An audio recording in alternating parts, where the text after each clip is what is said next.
ഷിരൂരിൽ മണ്ണിടിച്ചിലിൽ മരിച്ച അർജുന്റെ മൃതദേഹം നാളെ ബന്ധുക്കൾക്ക് കൈമാറിയേക്കും.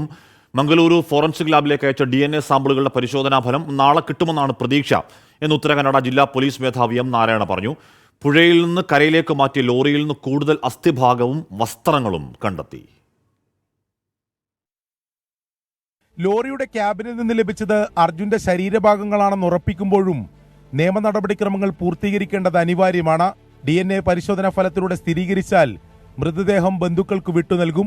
ഇതിനായി അർജുന്റെയും സഹോദരൻ അഭിജിത്തിന്റെയും DNA സാമ്പിളുകൾ മംഗളൂരുവിലെ ഫോറൻസിക് ലാബിലേക്ക് അയച്ചു. Already family members' DNA profiling is with us. Already postmortem of this body has to done.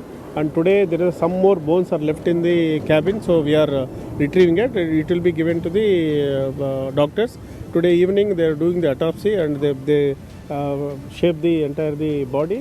And we will send it today to the regional forensic laboratory to match the DNA. മൃതദേഹം നാട്ടിലേക്ക് എത്തിക്കുന്നതിനുള്ള പൂർണ്ണ ചെലവ് കർണാടക സർക്കാർ വഹിക്കും.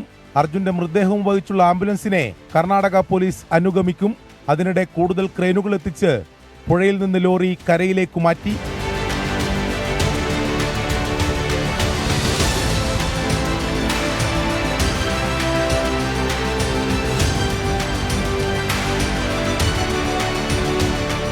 ലോറിക്കുള്ളിൽ നിന്നും കൂടുതൽ അസ്ഥിഭാഗവും അർജുന്റെ വസ്ത്രങ്ങളും കണ്ടെത്തിയിട്ടുണ്ട്. ഷർട്ടുണ്ട്, വിരിയുണ്ട്. ഞാൻ ഉപയോഗിക്കുന്ന വിരിയാണ്, വീട്ടിൽ നിന്ന് കൊണ്ടുപോകുന്നതാണ്. ബാക്കിൽ അയലായിട്ട് ഉപയോഗിക്കുന്നതാണ്. അതിൽ ചിലപ്പോൾ തൂക്കിയിട്ടതായിരിക്കും ഉണങ്ങാൻ വേണ്ടിയിട്ട്.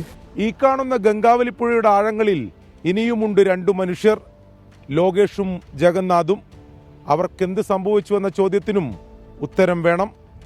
ഷിരൂരിൽ നിന്നും ടീം 24.